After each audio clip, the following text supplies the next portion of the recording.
पूरे विश्व में जहां कोरोना महामारी का संकट छाया हुआ है, जिसमें गरीब अमीर सभी परेशान हैं, जिसका असर गरीब किसान और मजदूरों पर ज्यादा पड़ा है। ऐसे में सवाल उठता है कि छोटे छोटे कारोबारियों से लेकर बड़े बड़े कारोबारियों का इन दिनों बिजनेस शून्य दिखाई दे रहा है। इसी बीच अगर हम बात करें किसानों की, तो उन्हें भी काफी दिक्कतों का सामना करना पड़ रहा है। जो लोग सब्जी का कारोबार करते थे, उन पर भी काफी असर पड़ा हुआ है।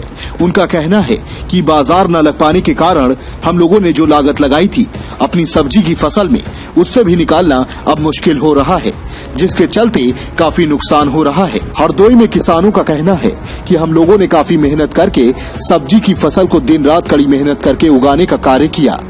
आज जब खेतों में हमारी सब्जियां लगी हुई हैं, उन्हें हम बाजार में कोरोना महामारी के चलते जो लॉकडाउन लगा हुआ है, उस कारण हम बिक्री नहीं कर पा रहे हैं, जिससे हमारी खड़ी फसल खेतों में ही बर्बाद हो रही है।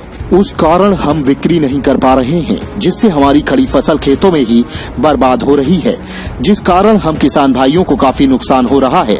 जनपद में ऐसे तमाम सब्जी कारोबारी हैं जो अपनी सब्जियां बाजार में बिक्री के लिए नहीं ले जा पा रहे हैं, जिस कारण उनकी लगी हुई लागत भी निकालना मुश्किल हो रहा है।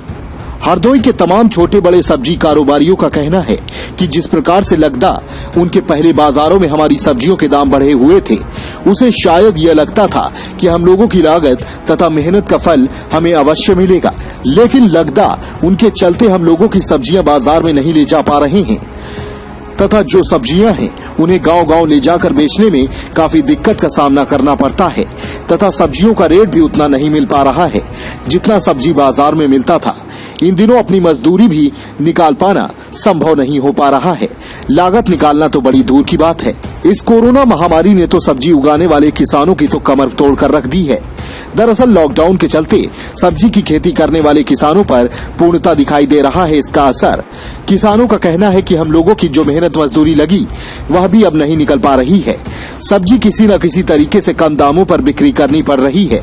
इससे हमारी दैनिक मेहनत मजदूरी का भी पैसा नहीं निकल पा रहा है, जिसके चलते आज के दिन सब्जी विक्रेताओं के ऊपर तथा सब्जी उगाने वाले किसानों पर सीधा असर पड़ता हुआ दिखाई दे रहा है।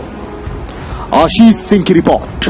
तैयार है, बिकी ना रही है फेरी में और बाजार लग ना रही है। लॉकडाउन की वजह से बहुत घाटा हो रहा है। बंद गोभी खड़ी है, पालक खड़ी है, मिर्चा है, धनिया है, हर चीज़ है, बैंगन है, सब ऐसे ही खड़ा है, कुछ बिक ना रहा लॉकडाउन की वजह से।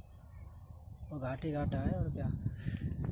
अब क्या रेट बिक रही है? अब तो कोई रेट ना बिक रही। फिर कोई ऐसे जाओ बाजार में, कोई 5 पकड़ा देता है, कोई 10 पकड़ा देता है। वैसे तो 20 रुपये में बिकती थी, 30 रुपये में बिके, 40 में बिके। बाजार का रेट अलग अलग है, गांव का कोई रेट ही ना है। बाबूजी बिक नहीं रही है, मंडी खुल नहीं रही है, बाजार खुल नहीं रही है, इसकी वजह से। अब गांव फेरी लगाओ, फेरी में तो 10 की चीज़ 5 रुपये में जाती है। हम लोग तो जूझ गए हैं फसलों से। ये टमाटर और सब्जियां तैयार करते हैं, वो बिक नहीं पा रही है। इसमें तेल नहीं, लागत नहीं निकल रहा है, कुछ भी नहीं है। तो सब फसल ऐसे ही जा रही है। कौन कौन सी सब्जी है आपके पास? हमारे पास टमाटर है, मिर्चा है, मिर्ची है, बैंगन है। ये सारी सब्जियां मंडी ले जाओ तो वहाँ लाठीबाजी होती, मंडी बिकती नहीं है। पहले बाबूजी ये मिर्ची जो चल रही थी 10 की 100 ग्राम चल रही थी, मिर्चा 40 में चल रहा था और 20 रुपया किलो नहीं बिक रहा है। टमाटर ये 10 रुपया किलो नहीं बिक रहा है, कोई लेता ही नहीं है। देश दुनिया की हर छोटी बड़ी खबर देखने के लिए हमारे चैनल इंडियन समाचार को सब्सक्राइब करें और बेल आइकन दबाएं, जिससे आपको हर खबर समय से मिलती रहे।